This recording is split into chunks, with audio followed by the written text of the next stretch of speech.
구독과 좋아요 부탁드립니다. 네, 안녕하세요. 투트랙입니다. 네, 오늘은 구매대행 처음 이렇게 PPT를 켜놓고 강의하는 건 처음이에요. 네, 그래서 구매대행에 대해서 좀 이렇게 설명을 한번 해보고 본격적으로 구매대행 강의도 유튜브로 올려보려고 생각 중입니다. 그래서 오늘 첫 시간으로 구매대행이란 무엇인가 명확하게 개념부터 정의를 하고 우리가 사업을 해야 된다고 생각을 하기 때문에 이 부분부터 첫 시간부터 다루도록 하겠습니다. 네, 그러면은 구매대행에 대해서 한번 간략하게 설명을 해드리도록 하겠습니다. 여러분, 구매대행은 소매업인가요? 네? 소매업인가요?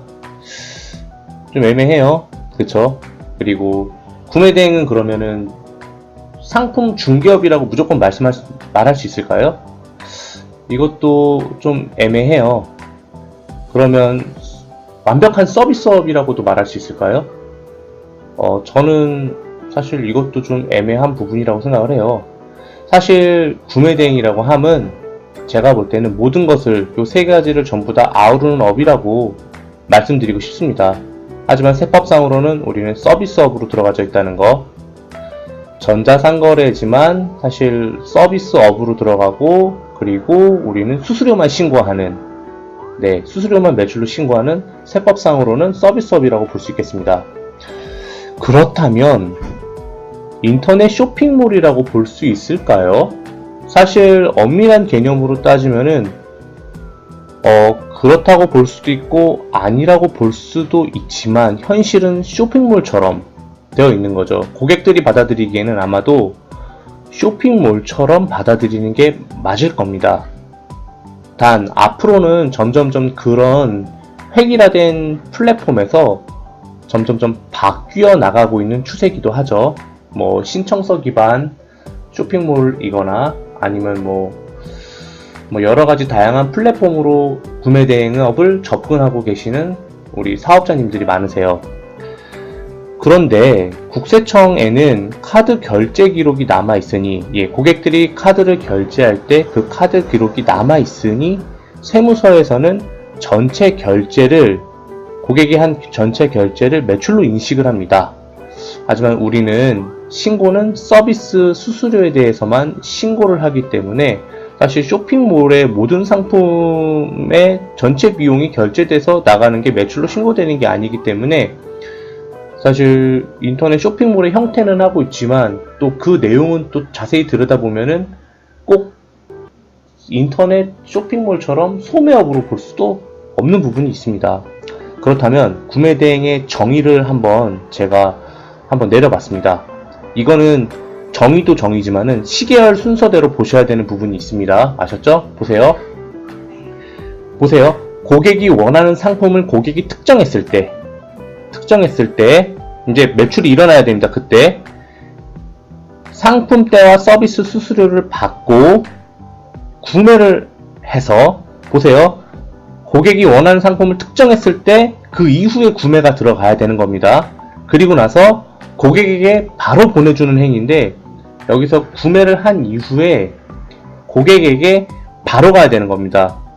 저한테나 아니면 사업자님들한테 한번 통해서 가는 게 절대 아닙니다. 그렇게 되면 바로 수입이 돼버리죠. 그리고 이것도 마찬가지로 고객이 특정했을 때 물건을 사야 되기 때문에 고객이 특정하기 전에 물건을 사서 갖고 있을 경우 이것은 구매대행이 아닙니다. 이제 명확히 이해하셨죠? 요 짧은 한 줄이지만 이 짧은 한 줄에서 우리가 말씀드릴 수 있는 구매대행의 정의를 확연히 알아야 됩니다. 그리고 이 정의에서 벗어나는 업을 하시게 되면은 구매대행으로 인정받지 못하기 때문에 우리는 국세청에 소명할 때 엄청난 곤란을 겪게 될 수 있습니다. 그래서 구매대행 정의로 인해서 파생될 수 있는 게 뭐가 있냐면, 해서는 안 되는 거. 첫 번째, 사입을 해놓고 판매를 하게 되면은 안 됩니다. 무슨 말인지 아시겠죠? 사입을 하게 되면은 미리 사입을 해놓고 쌀 때 사놓고 고객한테 뿌리는 거는 구매대행이 아닙니다. 그리고 해외에서 내가 사서 나한테 보내서 내가 특별히 포장을 해서 고객한테 다시 보내준다. 이것도 참 좋은 맥락인 것 같지만 그렇게 하면 구매 대행이 아닙니다. 나한테 한번 왔다는 거는 뭐 그게 수입의 형태든 아니면은 해외 구매 대행에서 내가 이제 뭐랄까 제가 자가 사용 목적으로 받아서 그걸 되파는 거 절대 안 돼요. 뭐 여기서 유추할 수 있는 건 또 뭐가 있겠죠? 내가 자가 사용 목적으로 사서 중고나라나 나이키 매니아 이런 데다가 올리게 되면은 그래서 고객한테 팔게 되면은 그런 행위는 구매 대행으로 인정받을 수 없다는 거죠. 이게 굉장히 중요한 포인트예요. 이 정의만 정확히 알고 있어도 절대로 우리는 이 사업을 하면서 곤란을 겪을 일이 없을 겁니다.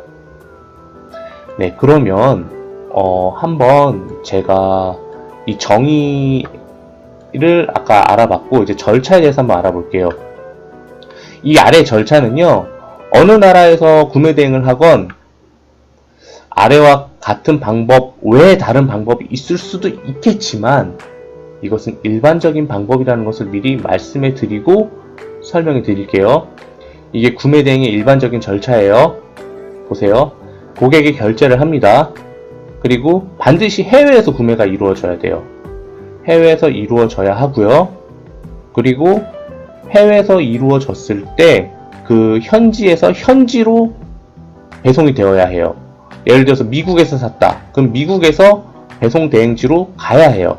거기서 이제 우리가 올렸던 주문 정보라든가 이런 것들을 확인을 하고 사진을 확인하고 검품 검수를 마친 뒤에 그 다음에 뭐 비행기로 혹은 뭐 해상으로 이렇게 어쨌든 그렇게 해서 우리나라로 도착을 하게 됩니다. 이때 세관으로 도착한 이후에 이제 통관 절차를 거치게 되겠죠. 뭐 일반이면 일반, 간이면 간이, 뭐 이런 식으로 해서 목록이면 목록 이런 식으로 해서 세관 분류 작업이 끝나면 네, 통관 절차를 이제 겪고 그 다음에 택배사에 인계가 됩니다.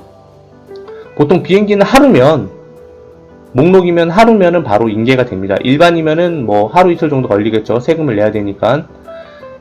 그 다음에 택배 회사로 인계가 된 다음 뭐 우체국이나 CJ나 뭐 이런 쪽으로 인계가 되겠죠. 그 다음에 고객한테 바로 가야 됩니다. 여기 중간에 제가 있으면 안 됩니다. 회원님들이 있으면 안 됩니다. 바로 가셔야 됩니다. 그래야지 요렇게 해서 한 턴이 구매 대행이라고 볼 수 있는 겁니다. 좋습니다. 그러면은 이제 고객이 받았어요. 받았는데 물건이 마음에 안 들어서 반품을 하고 싶대요. 그럴 경우에는 반드시 우리 사무실로 받아야 됩니다. 우리가 하고 있는 사업장으로 받아서 그거를 잘 포장을 하셔서 다시 현지로 보내야지만 됩니다. 이 상품을 뭐 손망실 때려도 되겠죠. 뭐 우리 쪽에서 파손이니까 그냥 손망실 때려버리고 그냥 뭐 반품 없이 그냥 비용은 그대로 남고 그런 식으로 처리할 수도 있겠지만은 하지만 이제 물건이 고가거나 그럴 경우에는 반드시 현지 사이트에 반품을 하셔야 합니다. 그래서 환불을 받으셔야 되고요. 그런데 좀 이런 분들이 계세요.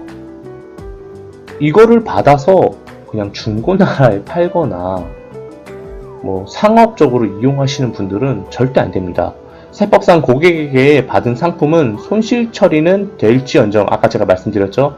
절대로 재판매가 이루어져서는 아니 됩니다.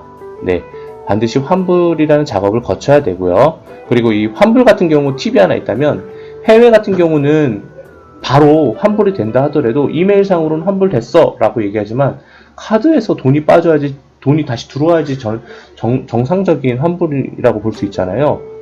반드시 꼭 확인하세요. 눈으로 확인하지 않는 이상 환불을 안 해주는 데도 되게 많아요. 생각보다. 그렇기 때문에 뭐 그건 어느 나라건요. 우리나라건 뭐 어느 나라건 환불이 제대로 이루어졌는지 꼭 파일링 해갖고 확인을 하셔야 됩니다. 그리고 현지 반품할 때 팁을 하나 드리자면요. 우리가 이거를 물건을 받아서 전부 다 해외로 다 보낸다면은 그 건별은 엄청 비쌀 거예요. 아마도 우체국 택배를 이용해서 보낼 경우에 건당 양말 한쪽만 보내더라도 2만원에서 3만원 정도가 발생이 될 거예요. 들어올 때는 10,000원 언더로 우리가 대규모로 계약을 맺어서 들어오지만 나갈 때는 우리가 한두 건밖에 안 나가니까 업체랑 계약이 어렵단 말이에요. 그럴 경우에는 우체국이나 뭐 CJ나 뭐 이런 대한통운이나 이런 해외 배송이 되는 곳으로 컨택을 하셔서 해야 될 텐데 건별로 가기 때문에 굉장히 비쌉니다. 또 트래킹 번호가 주어진 걸로 가셔야지 물건을 잃어버리지 않고 잃어버리더라도 물건을 손해배상을 받을 수 있는데 우리가 그런 부분에서 좀 뭔가 유두리 있게 하려면은 일단은 반품을 다 받아요. 다 받아서 개별 패키지 다 해놓습니다. 그리고 해외에서 준 라벨들을 또 다 붙여놓습니다. 그리고 큰 상자에다가 다 집어넣습니다. 이게 큰 상품도 있을 수 있고 작은 상품도 있을 수 있잖아요. 그런 거 다 넣은 다음에 이거를 어디다 보내냐, 일단 배대지하고 얘기가 돼 있는 상황이어야 돼요. 배송대행지로 보냅니다. 배송대행지로 보내면 한 번에 배송비면은 해외로 갈 수 있죠. 모든 상품들 다 넣었으니까요. 그 다음에 배송대행지에서 물건을 흩어서 보내게 됩니다. 그렇게 되면은 우리는 해외로 나가는 배송비는 절약할 수 있고, 그리고 뭐 고객들의 반품 수수료도 받을 수 있는 부분들을 충분히 한 번의 배송비로 녹이게 된다면 우리는 반품할 경우 반품으로 보내는 해외 배송비에 대한 손실을 최소화할 수 있을 거라고 합니다. 제가 9년 동안 이 업을 하면서 이 방법을 지금까지도 쓰고 있어요. 너무 좋은 방법 같아요. 뭐 고객이 과실로 인한 반품도 있을 수 있지만 고객이 과실이 아닌 경우도 있을 수 있잖아요. 고객 과실인 경우에는 규정되어 있는 반품비를 받은 다음에 그걸 받아도 좀 모자라요. 근데 이제 여러 명 모으다 보면은 어느 정도 충당이 되는 시점이 옵니다. 그때 한꺼번에 배송대행지로 보내면 반품에 대한 해외 배송비는 우리가 조금 세이브할 수 있는 그런 장점이 있겠죠. 그리고 해외에서 다 흩어지게 되면 일괄적으로 전부 다 반품을 처리할 수 있는 기간이 나오기 때문에 괜찮고요. 그리고 보통 해외는 반품 리턴 기간이 365일이에요. 그렇게 막 좀 뭔가 좀 자기네들만 생각해서 하지 않고 조금 넉넉하게 주는 편입니다. 그래서 좀 반품을 모으는 기간도 조금 여유있게 가져갈 수 있고요. 네. 어쨌든 오늘은 좀 기본적인 부분에 대해서 좀 알아봤습니다. 구매 대행의 일반적인 절차긴 하지만 일단 뭐 정의와 절차를 명확하게 머릿속에 넣고 계셔야지만 우리가 사업을 하더라도 절대로 딴 길로 새지 않고 유혹에 흔들리지 않을 수 있습니다. 그러면 여러분 또 구매 대행 강의 관련해 갖고 또 업로드 시키도록 하겠습니다. 오늘은 그만 인사를 드리도록 하겠습니다. 감사합니다.